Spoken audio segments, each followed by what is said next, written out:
सुरुवात करणार आहोत. So students, we will start our next tense and last tense of the present. Okay, present tense हा last tense आहे, त्याचं नाव आहे perfect continuous present tense. Okay, आता नीट लक्ष देऊन ऐका ह्या टेन्सला. याला यूज कसं करतात, कशा पद्धतीने हा आपण याला युटिलाइज करू शकतो, सगळ्या गोष्टी. Perfect continuous present tense. Now students, here we can getting confused that two words are merged, okay, or two tenses are getting merged. How? That we have seen perfect as well as continuous, है ना. आपण perfect पण बघितलेला आहे आणि continuous पण बघितलेला आहे. ओके, परफेक्ट जो याच्या अगोदर बघितला आणि कंटिन्युअस तो त्याच्या पण अगोदर बघितला. म्हणजे 2 नंबरला होता तो कंटिन्युअस, 3 नंबरला होता तो परफेक्ट. आता दोघांचं मर्जिंग झालेलं आहे मॅम इथं. परफेक्ट कंटिन्युअस आणि कोणत्या याच्यात बदलतोय आपण तर प्रेझेंट मध्ये. म्हणजे ती क्रिया जी परफेक्ट पण आहे आणि चालू पण आहे. म्हणजे परफेक्ट पण आहे, कंटिन्युअस पण आहे आणि कोणत्या टेन्स मध्ये तर प्रेझेंट टेन्स मध्ये.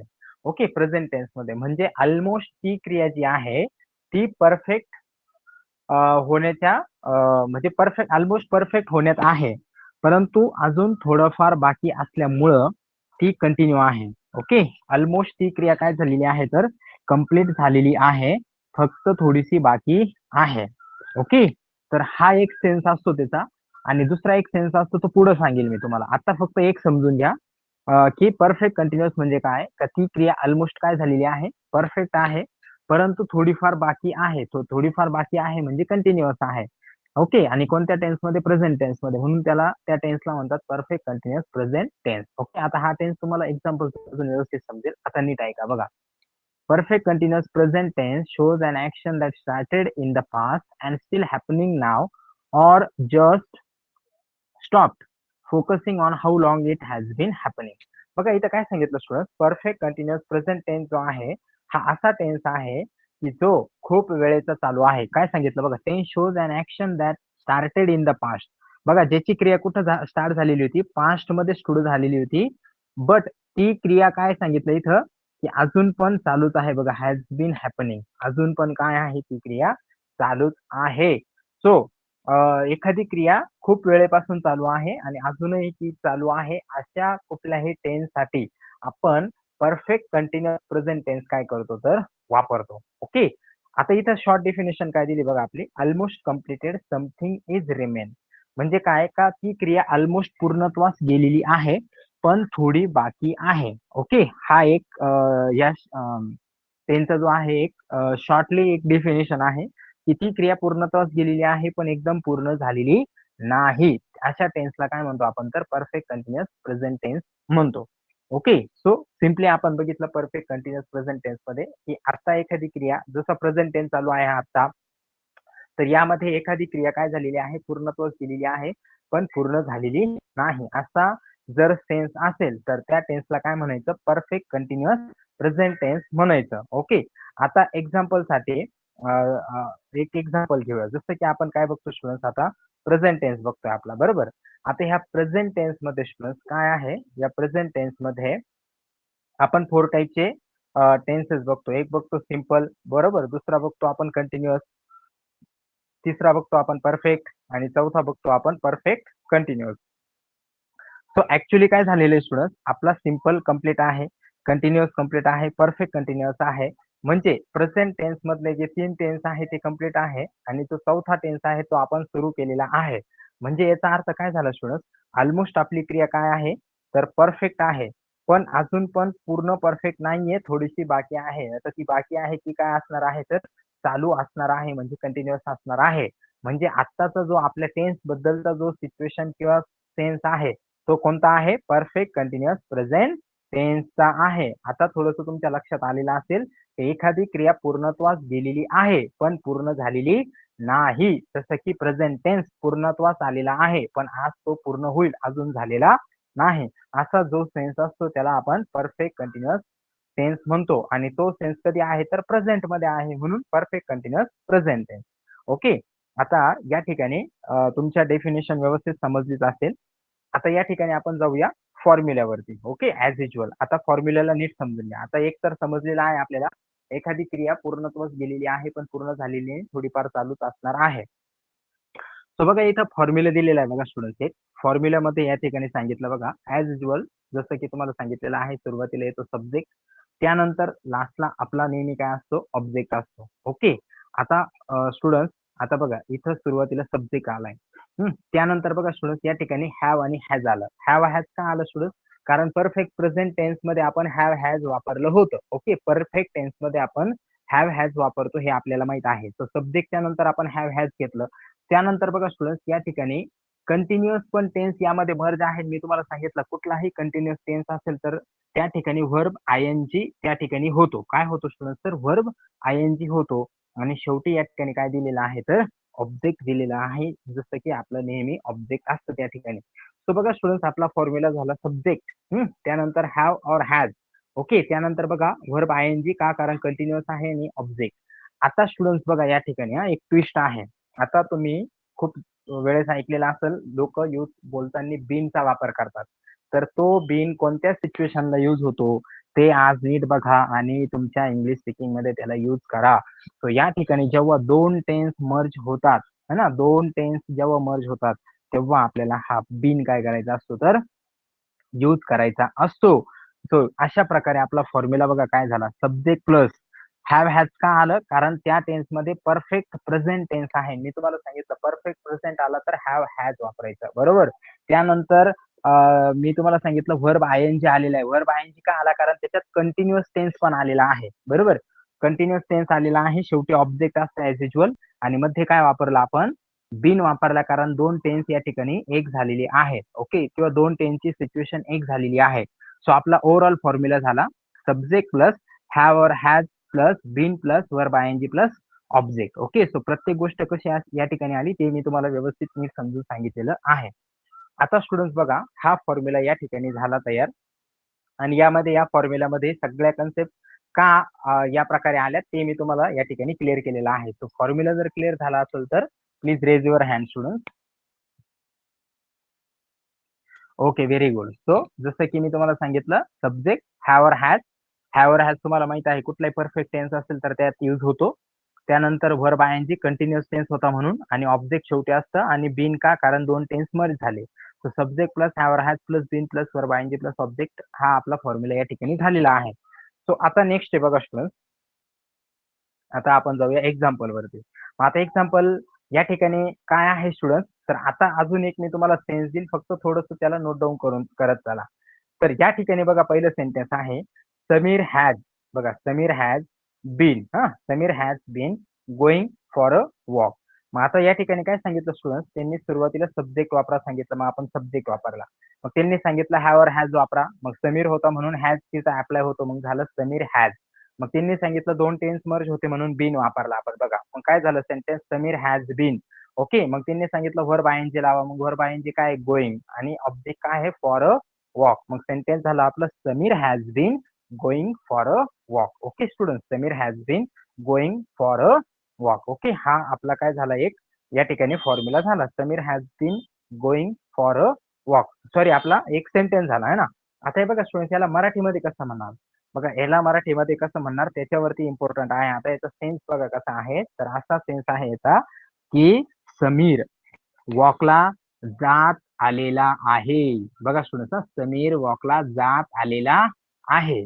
ओके, याचा अर्थ काय स्टुडंट? जात आलेला आहे म्हणजे काय स्टुडंट? तर तो ऑलमोस्ट त्या ठिकाणी पोहोचत आलेला आहे, पण पूर्णपणे पोहोचलेला नाही. पोहोचत आलेला आहे, ऑलमोस्ट कम्प्लीट आहे, बट अजूनही थोडस त्याला जायचं बाकी आहे, म्हणून तो अजून जाणं त्या ठिकाणी त्याला जायचं आहे. सो सेंटेन्स आपलं झालं Sameer has been going for a walk म्हणजे काय? की समीर वॉकला जात आलेला आहे. ओके, तो मला सांगा स्टुडंट या ठिकाणी आता बघा थोडंसं फक्त राईट डाऊन करा नोटबुक मध्ये. या ठिकाणी नोटबुक मध्ये राईट डाऊन करताना काय करणार तुम्ही? फक्त तिथं असं लिहून घ्या, म्हणजे याच्यामध्ये असं लिहून या ठिकाणी तुम्हाला बघा प्रत्येक आहे ना असा जर सेन्स आला आलेला. ओके, आता तुमच्या पद्धतीनं तुम्ही लिहून घ्या. आलेलाचा जर सेन्स आला ना स्टुडंट, आलेला त्याच्यानंतर बघा आलेली आणि त्याच्यानंतर आलेले. ओके, हा सेन्स पाहिजे, लालेली पाहिजे शेवटी, आलेला आलेली आलेले. आता हे डिपेंड करेल सेंटेन्स होते. आता इथं समीर होता म्हणून या ठिकाणी आलेला आला, समीर वॉकला पोहोचत आलेला आहे. एखादी मुलगी असते तर तिथं आलेली आहे असं झालं असतं, बरोबर. जास्त जण असतील तर काय होईल, पोहोचत आलेली आहे, ते सर्वजण पोहोचत आलेले आहे. सो स्टुडंट फक्त ध्यानात ठेवा, हा जो टेन्स बघतो आहे ना, याच्यात या वर्डचं खूप मोठं काय आहे आता कॉन्ट्रीब्युशन आहे. याच्यावरतीच आता सगळं तुम्हाला हा टेन्स समजणार आहे. ओके. सो अजून आपण प्रॅक्टिस करू तर त्याद्वारे अजून तुमच्या लक्षात येईल ते. आता बघा स्टुडंट्स, एवढं फक्त लक्षात ठेवा का या प्रत्येक टेन्समध्ये जेव्हा मराठीत तुम्ही आलेला वाला सेन्स येईल तेव्हा लक्षात घ्यायचं की त्यात बीन वापरायला विसरायचं नाही. ओके. मग आता समजा या ठिकाणी आपण एक जे बघितलं की समीर वॉकला पोहोचत आलेला आहे. ओके. किंवा त्या ठिकाणी तो जात आलेला आहे. सो आपण कसं वापरलं, Sameer has been going for a walk. समजा मी कॉलेजला पोहोचत आलेली आहे, बरोबर. आपण असं म्हणतो ना स्टुडंट, गेटवर आहे किंवा कुठंतरी आहे तर आपण असंच म्हणतो कोणी विचारल्यानंतर फोनवर वगैरे, मी कॉलेजला पोहोचत आलेली आहे. सो इंग्लिशमध्ये कसं म्हणणार स्टुडंट, आय हॅव बीन, बरोबर. हे बघा, I have been reaching to the college. Okay. किंवा रिचिंग ऍट द कॉलेज पण म्हणू शकता तुम्ही, है ना. मग बघा काय म्हटले तुम्ही, मी पोहोचत आलेली आहे. मग वर्ड कोणता आला, हा वर्ड आला बघा, आलेली किंवा आलेला. तो सेन्स या ठिकाणी काय झाला, आला. ओके. सो असे जे वर्ड्स असतात ना स्टुडंट, असा सेन्स आला तर समजून घ्यायचा आपण त्या ठिकाणी बीनचा वापर आणि हा फॉर्म्युला या ठिकाणी काय करायचा आहे, यूज करायचा आहे परफेक्ट प्रेझेंट कंटिन्युअस टेन्सचा. ओके. सो दुसरा आपण सेंटेन्स घेऊया या ठिकाणी. समजा तुम्हाला म्हणायचं आहे, मी स्वयंपाक करत आलेली आहे, बरोबर. किंवा माझा स्वयंपाक होत आलेला आहे. मग इंग्लिशमध्ये कसं म्हणणार, I have been making a food. Okay. किंवा I have been cooking a food. Okay. म्हणजे काय, मी माझा स्वयंपाक करत आलेली आहे. I have been rolling up the chapatis, है ना, मी माझी चपातीज बनवत आलेली आहे. Okay. So as simple as to understand. So आता तुम्हाला थोडासा हा टेन्स कधी वापरायचा, कोणत्या सेन्स मध्ये वापरायचा, याचा सेन्स आला का स्टुडंट? Very good. आता बघा, मग आता याच्यात आपल्याला काय करायचे आहे, सेंटेन्स बनवायचे आहे. मग आता तुमच्या नोटबुकला तिथं लिहून ठेवा की आलेलाचा जर सेन्स आला, मग तिथं आलेल्याला डबल इन्व्हर्टेड कॉमा करून ठेवा. असे वर्ड जे असतात किंवा एखादी क्रिया पूर्णत्वास गेलेली आहे पण पूर्ण झालेली नाहीये. ओके. अशा सेन्स मध्ये आपण काय करतो तर हा टेन्स वापरतो. सो कधी कधी स्टुडंट्स, आपलं एखादी क्रिया कधी कधी पूर्ण बी झालेली असते, पण तिथं पण काय करतो आपण, त्या आलेल्या वर्डचं सेन्स घेतो मराठीमध्ये. जसं की फॉर एक्झाम्पल सांगतो, आपण फोन पे वगैरेला तुम्ही जर कधी रिचार्ज केलेला असेल तर तिथं आपल्याला एक मेसेज पडतो बघा की the recharge has been successful, आहे ना. बघा, रिचार्ज हॅज बीन का लावतात तिथं, कारण रिचार्ज सिंग्युलर होता म्हणून आपण हॅज लावलं, है ना, रिचार्ज हॅज. मग तिथं बीन का वापरला, कारण त्यांचा तो सेन्स आहे, काय सेन्स झाला का, रिचार्ज करण्यात आलेला आलेला आहे. बघा, हा वर्ड आल्यामुळे तिथं बीन अप्लाय झाला. रिचार्ज सक्सेसफुली तुमच्या फोनवर करण्यात आलेला आहे. अशा प्रकारचा जेव्हा सेन्स येईल, करण्यात आलेला आहे, जाण्यात आलेला आहे, पोहोचत आलेला आहे, बनवत आलेला आहे, खेळत आलेला आहे, बोलत आलेला आहे. ओके. असा जेव्हा सेन्स येईल ना स्टुडंट, समजून घ्यायचं हा टेन्स आहे परफेक्ट कंटिन्युअस, आणि मग त्याद्वारे त्या ठिकाणी बीनचा वापर त्याच्यामध्ये करायचा. ओके. सो आता आपण पहिलं सेंटेन्स बघितलं की Sameer has been going for a walk. म्हणजे समीर त्या ठिकाणी काय तर वॉकला पोहोचत आलेला आहे किंवा जात आलेला आहे. मग आता निगेटिव्ह काय होईल, आपल्याला म्हणायचं की समीर वॉकला जात आलेला नाहीये, बरोबर. मग इंग्लिशमध्ये Sameer has not been going for a walk. Okay. Sameer त्या ठिकाणी जात आलेला नाहीये. इंटरोगेटिव्ह कसं होईल स्टुडंट, हॅज समीर. आता बघा इंटरोगेटिव्ह कसं होणार आहे बघा स्टुडंट. आता इंटरोगेटिव्ह करताना आपण काय करतो, पहिल्या सेंटेन्सलाच इंटरोगेटिव्ह बनवतो. मग इथं बघा समीर हॅज होतं, इथं काय केलं आपण, हॅज समीर. ओके. पुढलं सेंटेन्स ऍज इट इज आहे बघा, been going for a walk, been going for a walk. Okay. बघा, Sameer has been going for a walk, has Sameer been going for a walk. मग इंग्लिशमध्ये कसं, मराठीत कसं म्हणणार, समीर वॉकला पोहोचत आलेला आहे का, किंवा समीर वॉकला जात आलेला आहे का. ओके. समीर वॉकला जात आलेला आहे का, समीर वॉकला जात आलेला नाहीये का, बरोबर. समीर वॉकला जात आलेला नाहीये का, काय केलं फक्त हॅज समीर. इंटरोगेटिव्ह मध्ये आपल्याला माहितीये हेल्पिंग वर्ब आपण अगोदर घेतो, मग काय झालं, हॅज समीर, फक्त नॉट अप्लाय केला. बाकीचं सेंटेन्स ऍज इट इज आहे बघा, has Sameer not been going for a walk, has Sameer not been going for a walk. Okay. त्यानंतर आहे बघा स्टुडंट या ठिकाणी डब्ल्यू एच इंटरोगेटिव्ह. आता त्या दिवशी मी तुम्हाला सांगितलं, आता व्हायला काढून आपण वेअरला घेतलेलं आहे, कारण चारी बी सेंटेन्सचा सेन्स काचा येत होता, म्हणून तो आता दोनच ठिकाणी का असणार आहे, 3, 4 मध्ये, 5, 6 मध्ये आता कुठे होणार आहे. ओके. आता मला काय म्हणायचं आहे की समीर वॉकला कोठे जात आलेला आहे, बरोबर. समीर वॉकला कोठे जात आलेला आहे. मग इंग्लिशमध्ये व्हेअर हॅज, है ना. इंग्लिशमध्ये जेव्हा WH होतं, WH ला आधी घ्यायचं आणि त्याच्यानंतर हेल्पिंग वर्ब लावायचं. लक्षात ठेवा, हेल्पिंग वर्ब अगोदरच येतं सब्जेक्टच्या. मग त्या आणि जर WH असेल तर त्याच्या अगोदर WH येतं. मग आपण काय केलं, where has Sameer been going for a walk. बघा, where has Sameer been going for a walk. आणि आपल्याला म्हणायचं आहे का समीर कोठे वॉकला जात आलेला नाहीये. Okay, so where has Sameer not been going for a walk. Okay, where has Sameer not been going for a walk. Sameer कोठे वॉकला जात आलेला नाहीये. हा आलेला वर्ड जर आला ना स्टुडंट तर आपल्याला हाच सेन्स आणि हाच फॉर्म्युला वापरावा लागतो. सो हे पूर्ण सेंटेन्सेस तुमच्या लक्षात आलेच असतील स्टुडंट. पुन्हा एकदा थोडंसं क्लॅरिफाय करतो. बघा, Sameer has been going for a walk. Sameer वॉकला जात आलेला आहे. Sameer has not been going for a walk. Sameer वॉकला जात आलेला नाहीये. Has Sameer been going for a walk. Sameer वॉकला जात आलेला आहे का? Has Sameer not been going for a walk. Sameer वॉकला जात आलेला नाहीये का?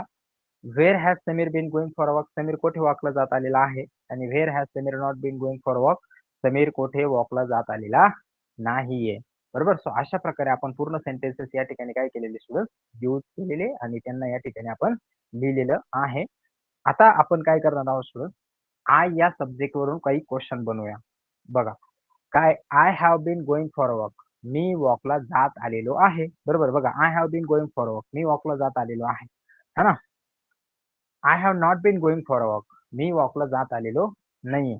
आता बघा स्टुडंट, लक्षात ठेवा, जेव्हा तुम्हाला नॉटचा वापर करायचा असेल तर तो नॉट बीनच्या अगोदर येतोय. बघा इथे नॉट कधी येतो तर बीनच्या अगोदर येतो. मग जेव्हा नॉट अप्लाय करणार तेव्हा तुम्ही कसं म्हणणार, I have not been, not been, been not असं म्हणणार नाही, नॉट बीन, हेच लक्षात ठेवा. त्यानंतर बघा इथं झालं, आपण फक्त एक चेंज केलं. बघा, have I, okay, have I been going for a walk. बरोबर, have I been going for a walk. Okay, त्यानंतर आहे बघा student, have I, okay, have I, मग इथे बघा not been, have I not been going for a walk. बरोबर, have I not been going for a walk. WH मध्ये कसं म्हणणार, व्हेअर हॅव, बघा व्हेअर आधी काय वापरला आपण स्टुडंट, व्हेअर, नाही बघा व्हेअर, त्याच्यानंतर काय वापरला आपण, हॅव, है ना, where have. Okay, where have, मग आपण सब्जेक्ट वापरला बघा इथे, व्हेअर हॅव आय, है ना, where have I been going for a walk. Okay, where have I been going for a walk आणि where have I not been going for a walk. आता जेव्हा तुम्ही प्रॅक्टिस कराल ना स्टुडंट, तुम्हाला हे थोडंसं बोलण्यात खूप अवघड जाईल, कारण प्रॅक्टिस नाही आहे. प्रॅक्टिस नसलं तर टंग ट्विस्ट होत नाही. Okay, so where have I not been going for a walk, अशा प्रकारे केलं.